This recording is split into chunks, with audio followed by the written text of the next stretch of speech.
Olá, você que me segue no Rodrigo Silva Arqueologia, que bom estarmos de volta aqui no nosso bate-papo toda semana, sempre falando de Bíblia, história, filosofia, assuntos afins relacionados à religião, à política, à sociedade, enfim. Embora o canal se chame Rodrigo Silva Arqueologia, você vê que nós temos uma abrangência além da arqueologia, mas também nos valemos dela como base para muitos dos textos, muitos dos vídeos que eu produzo aqui.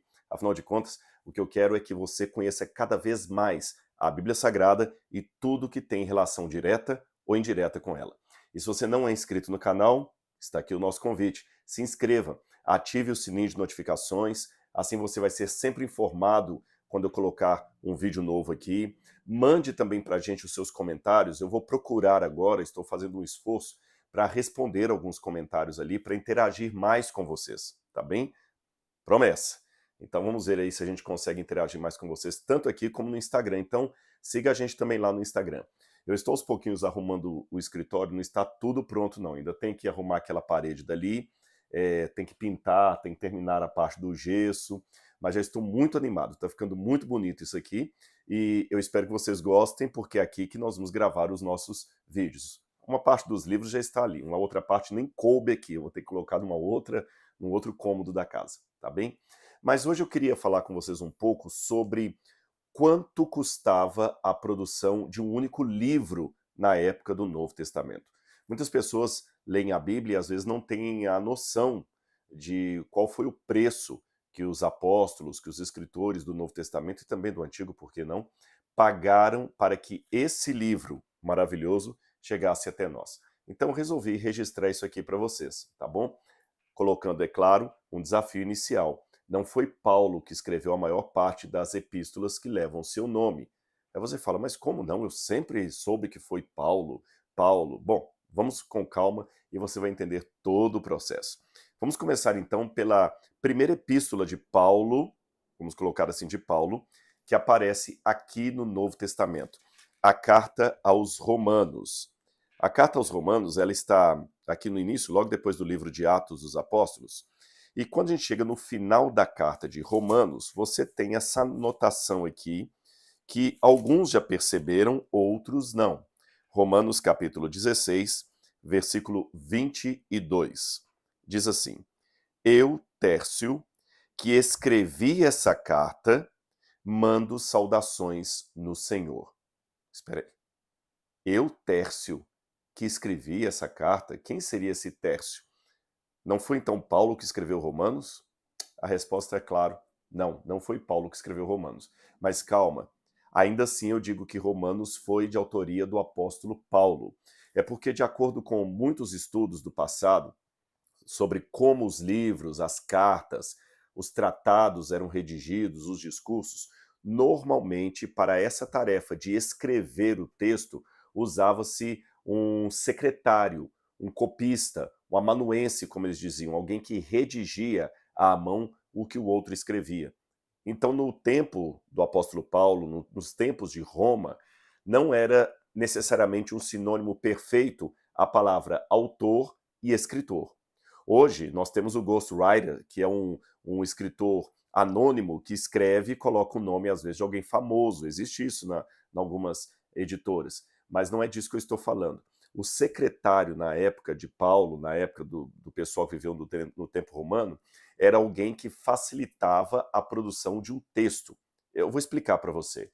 O famoso Cícero, por exemplo, quando ele estava produzindo um discurso, uma peça jurídica ou uma carta para alguém, ele usava secretários. E há até uma das anotações em que ele fala assim: você vê que eu sou um homem ocupado pela caligrafia do meu secretário, quer dizer, tinha que escrever de maneira rápida. Uma outra coisa que ajudava, ou que obrigava as pessoas a terem secretários, era o preço, o custo de se escrever um livro, porque o material era muito caro, tá certo? O papel era muito caro. Eu vou falar daqui a pouquinho para você sobre o preço do papel. Então, nada mais justo do que você trazer alguém que tenha o equipamento e possa escrever para você. Na verdade, eu já vou falar isso desde agora. Eu tenho aqui, por exemplo, um pedaço de. Só um minutinho que eu anotei os preços aqui e o meu computador está cismando de mandar a mensagem do antivírus aqui, está ocupando a página. Eu tenho aqui um pedaço de uma folha de papiro que eu trouxe do Egito, tá bom? Uma folha de papiro menor do que um papel sulfite. Isso aqui era produzido no Egito, era muito caro. Era feito a partir de uma planta que os gregos chamavam de biblos, nós chamamos de papyrus, como se diz em latim, e da palavra papyrus era o nome tanto da planta como do papel que se originou dessa planta. E era muito caro o papiro. Eu tenho aqui até como ele era entrelaçado, está em algum ponto aqui, vou mostrar para vocês. Eles geralmente pegavam a planta, faziam como se fosse uma trama e uma mordidura. Eu tenho aqui o formato e vocês vão ver, olha.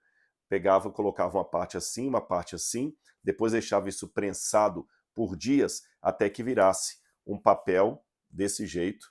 E se você olhar o papel, ele tem realmente, olha, a trama e a urdidura aqui, ó. Se colocar contra a luz, fica mais nítido ainda, que não vai dar para vocês verem as duas formas, o desenho, a costura como o papel era feito. Mas isso aqui era muito caro. Só para você ter uma noção, na época de Paulo, hein? Uma folha de papiro com tamanho suficiente para você escrever o livro de Romanos, eu anotei aqui, custaria 5 denários e 44 centavos. 5,44 denários. Esse é o cálculo que foi feito por um autor chamado Randolph Richards, que escreveu um livro sobre Paulo e a escrita de cartas no primeiro século. Então ele fez um trabalho muito bem feito na academia. Só uma folha de papiro, então, 5 denários e 44 centavos. Um copista, para produzir aquilo ali, ele cobraria, na época de Paulo, 2 denários e 44. Então, Paulo gastaria, só para produzir o livro de Romanos, 7 denários e 89 centavos. Normalmente, naquela época, você produzia 2 cópias do texto, ou um texto e uma cópia, digamos assim, um original e uma cópia. Você ficava com um texto e levava a outra cópia dele, você mandava para os lugares. Era uma forma de você garantir a idoneidade do texto. Se alguém amanhã falsificasse aquela carta e tudo mais, havia junto ao remetente uma cópia. Paulo chegou a falar, né? Ainda que alguém apresente para vocês algum argumento ou alguma epístola supostamente escrita por nós, se não for de acordo com o que dizemos, considere anátema. E como é que alguém podia falar, realmente foi Paulo que escreveu isso aqui? Havia 2 maneiras. A assinatura, que geralmente era de quem encomendou a carta, mesmo que a caligrafia fosse de outro, porque, como eu falei, escritor e autor não eram sinônimos perfeitos. Eu sou o autor, mas quem escrevia era o secretário. Então você autenticava a carta de 2 maneiras. Ou 3, na verdade 3. Você assinava a sua assinatura. Número 2, o selo de impressão que se colocava na carta. Normalmente você tinha um carimbo, um anel, alguma coisa assim, você enrolava aquela carta e colocava ali com um pedaço de argila aquele selo. Então, quando a pessoa remetente, o destinatário, melhor dizendo, fosse receber a carta, ele quebrava aquele selo e sabia que o conteúdo foi inviolado até chegar até ele, tá certo? E a outra maneira de autenticar uma carta é comparando a cópia que você recebeu com aquela que está lá no depósito do remetente. Então, peraí, olha, estão dizendo que você mandou essa carta aqui, Paulo. Se Paulo já houvesse morrido, alguém de confiança dele, da família, um outro secretário, pôde olhar ali no arquivo as cartas que tinha para fazer uma comparação. Então, nesse aspecto, se ficava o trabalho, o preço do papiro, mais o trabalho do escrivão, 7 denários e 89 centavos, quase 8 denários, isso você tinha que dobrar, porque o escrivão fazia a cópia 2 vezes, tá certo? E você também tinha que mandar um e ficar com o outro, então era o dobro de papiro. Então Paulo gastaria, de acordo com os cálculos de Richards, cerca de quase 21 denários para produzir a carta aos romanos. Quase 21 denários. Agora, qual seria esse valor hoje? Olha, o Richards faz alguns cálculos ali, ele calcula que seria algo em torno de 2.000 e tantos dólares. Só que esses cálculos, como o próprio autor admite, eles são difíceis de serem precisos porque você tem que colocar aí inflação. poder de compra. Por exemplo, $100 hoje não significam $100 em 1920, tá certo? 25 centavos de dólar hoje não são 25 centavos de dólar em 1950. Mesmo que os Estados Unidos não tenham toda a questão de inflação de outros países emergentes, como é o caso do Brasil e tudo mais, mesmo assim o dinheiro desvaloriza. Então você tem que saber qual é o papel, o valor de compra, a cotação, uma série de coisas. É quase impossível fazer essa conta. E eu acho que tem até uma certa chutologia nisso aí, sabe? Existe um alto grau especulativo. Então eu prefiro fazer a conta diferente. Ao invés de responder quanto daria para comprar hoje com 20 denários, eu prefiro voltar ao passado e imaginar o que significava o montante de 21 denários na época de Paulo. Aí me chama a atenção que quando eu vou aqui... eu vou até mostrar o denário para vocês. Eu tenho aqui, eu separei, olha. Isso aqui é um denário e eu vou fazer um trocadilho para vocês, tá bom? Esse denário aqui, ele é ao mesmo tempo original e falso. Como assim que ele é original e falso, Rodrigo? Eu vou explicar para você. O denário era uma moeda romana, quase equivalente à dracma dos gregos, a dracma, e ele, geralmente, você tinha o denário de bronze e tinha o denário de prata. Eu estou falando aqui do denário de prata, 21 denários de prata. E esse aqui é original, porque ele é dos tempos bíblicos, ele tem 2000 anos. Mas em que sentido que ele é falso? É que se você olhar bem aqui, eu vou colocar para você, você vê que junto com a prata tem algo em cor verde, veja que está verde aí o metal, tá bem? É porque, na verdade, essa aqui é uma moeda que foi feita de bronze e eles passavam apenas uma camada de prata por cima para fazer parecer que era uma moeda de prata, quando na verdade ela era de bronze com uma camada de prata. Ou seja, mesmo na época de Cristo, havia falsificação de dinheiro. Então por isso que eu falei que é uma moeda verdadeira, porque ela é do tempo de Cristo, mas ela é falsa porque naquele tempo alguém falsificou uma moeda de bronze ou cobre e cobriu essa moeda com prata. Então eles tinham várias maneiras de verificar se a moeda era verdadeira. Uma delas é morder. Você já viu em desenho animado, algum filme até americano, que o sujeito recebe uma moeda e dá uma mordida? Porque na mordida você pode ver se ela realmente ela é toda de prata ou se ela tem um outro metal por baixo. A outra forma de verificar se o dinheiro era verdadeiro era pelo seu peso. Então eu tenho aqui uma moeda falsa e verdadeira ao mesmo tempo, e tenho aqui uma réplica, tá bom? Um denário. Aí a pergunta que eu faço é: quanto você compraria com um denário? Aí no Evangelho de Mateus, capítulo 20, versículo 2, eu tenho essa informação de Jesus aqui. Jesus conta uma parábola dos trabalhadores na vinha, e Jesus fala assim, eu vou ler desde o verso 1. Porque o reino dos céus é semelhante a um homem, dono de terras, que saiu de madrugada para contratar trabalhadores para a sua vinha. E tendo combinado com os trabalhadores o pagamento de 1 denário por dia, mandou-os para a vinha. 1 denário por dia. Então, eu já tenho essa informação aqui, que 1 denário, a palavra dinheiro que nós usamos em português hoje, vem da palavra latina denário, que em italiano eles falam denaro, denaro em italiano, denarius em latim, dinheiro em português. Valia uma moeda dessa. Então, com uma moeda dessa, eu conseguia contratar um trabalhador braçal para 1 dia de trabalho na minha vinha. E este era quase o montante, o salário mínimo, digamos assim, da época. É um anacronismo, salário mínimo, mas vocês entenderam. Era a média que se pagava, 1 denário por dia. Que uma moeda dessa realmente valia muito, eu posso ver em outros episódios. Por exemplo, quando o samaritano que salvou o homem dos bandidos, levou o homem até a hospedaria, diz que ele entregou ao hospedeiro 2 denários e falou com o dono da estalagem, cuida dele, se alguma coisa você gastar a mais, eu te indenizarei quando voltar.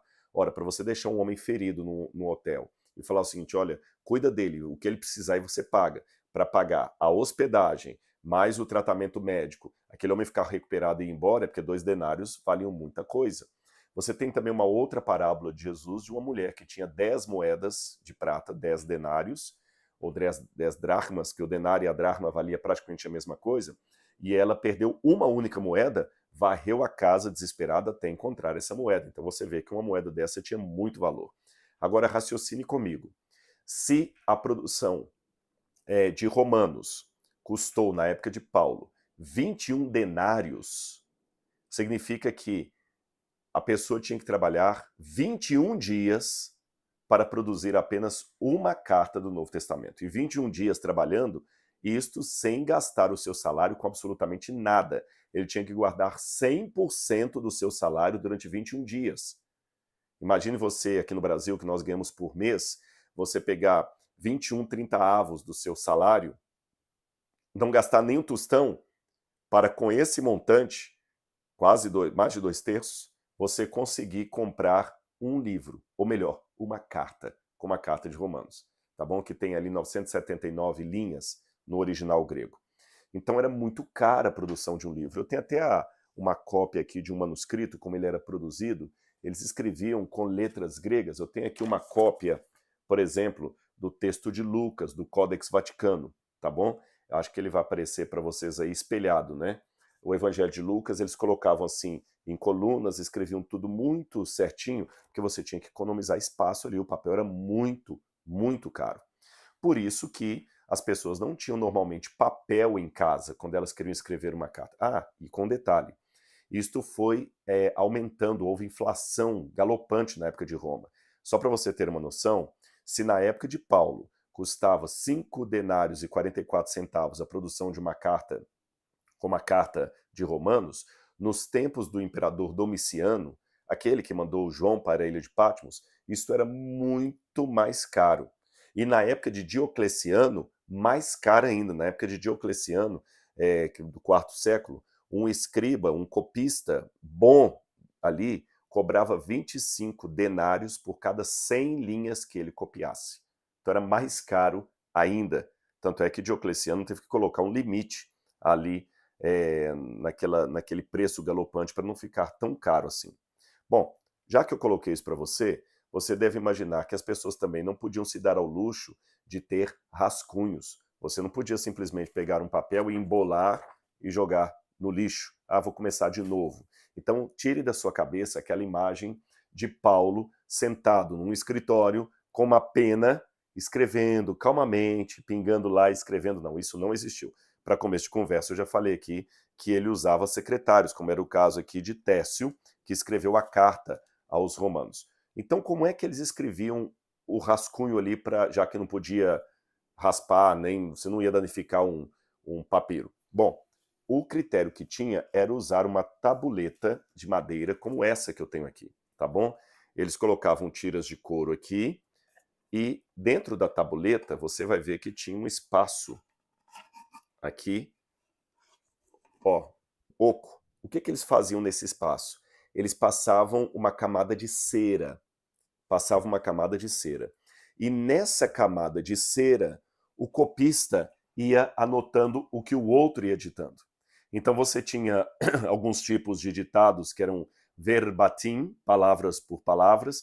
Tinha ditado que o outro só falava assim, olha, faça uma carta para mim, fale alguma coisa sobre a beleza da minha amada. Então o copista tinha liberdade até de colocar um pouquinho o modo como ele escrevia aquilo ali.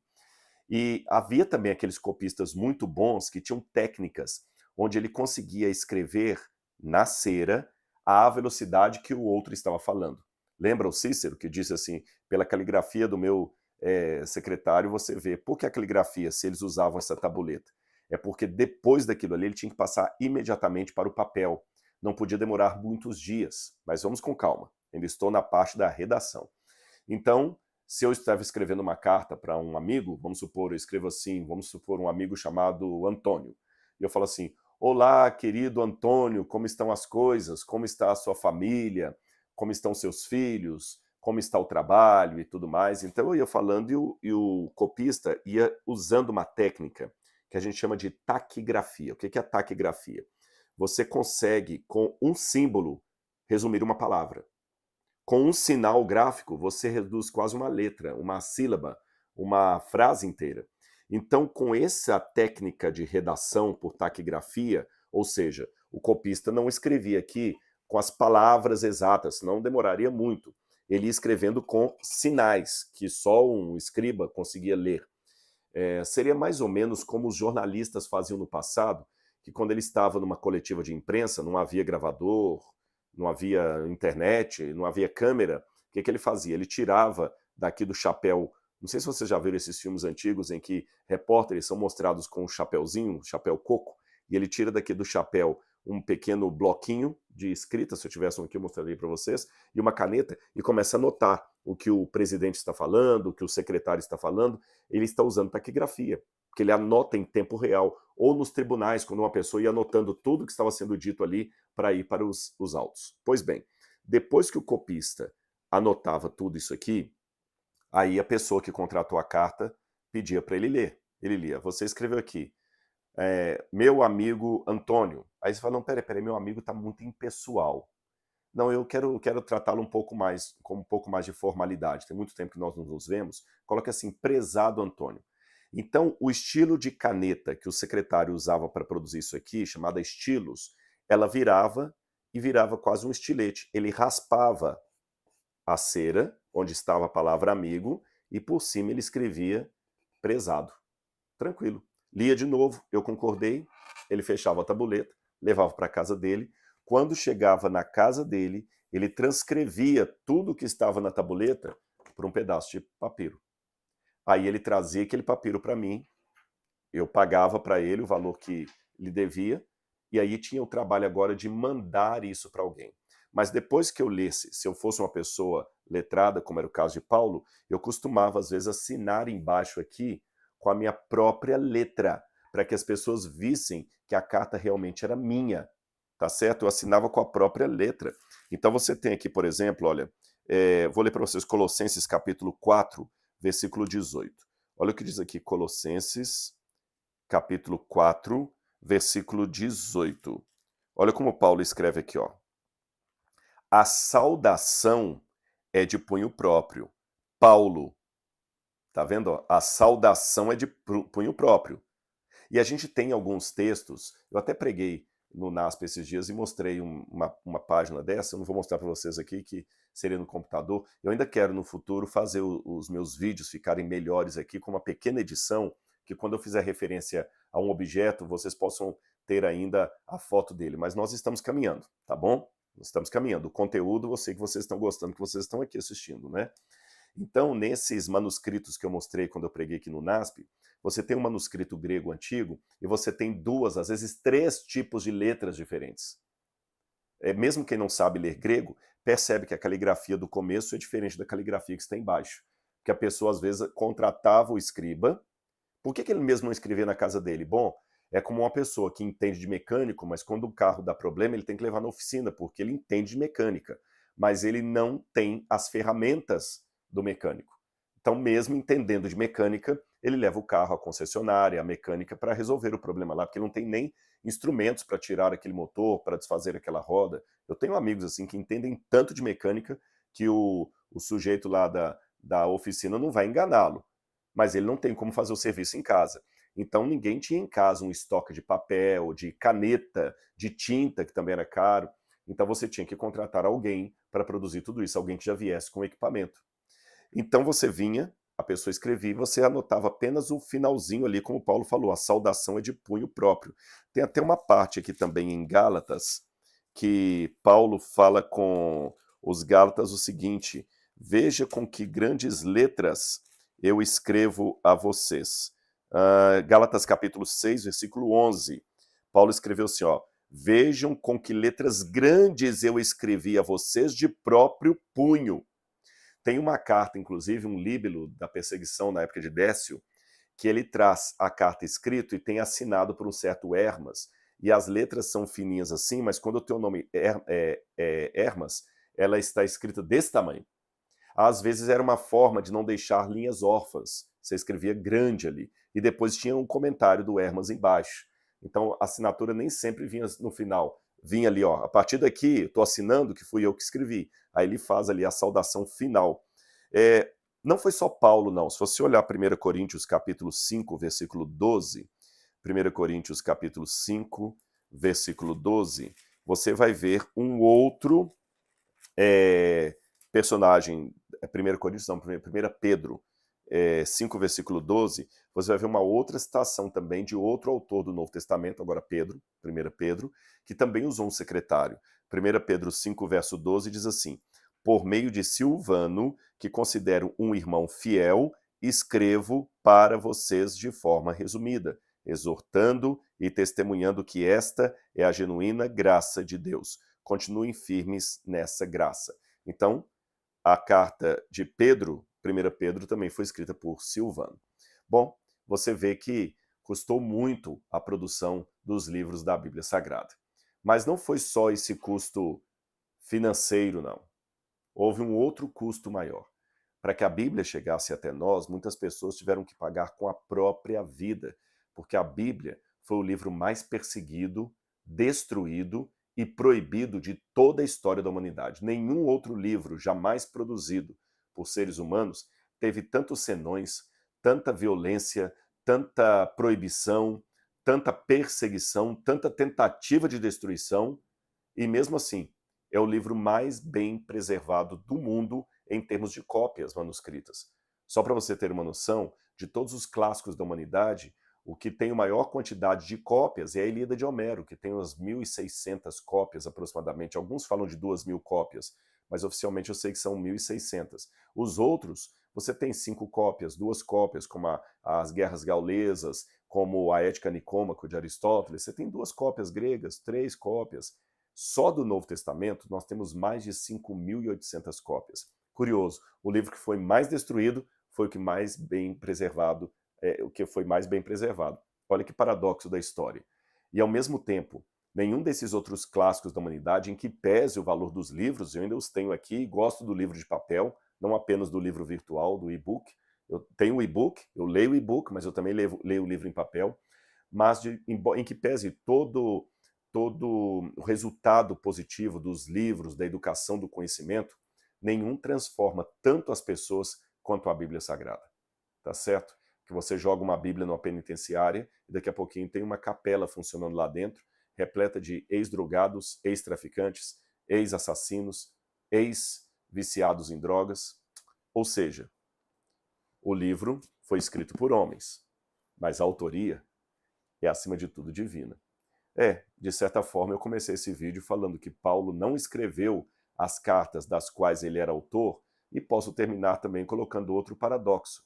Paulo não era o autor das cartas que ele era autor, porque atrás de Paulo havia o autor real, o Espírito Santo. Paulo foi apenas um instrumento humano do Espírito Santo. E o copista, outro instrumento, também humano. Porque Deus poderia fazer a Bíblia sozinho, mas por uma maravilhosa graça e condescendência, ele preferiu contar com seres humanos. Um grande abraço e até o nosso próximo vídeo semana que vem. Tchau, tchau!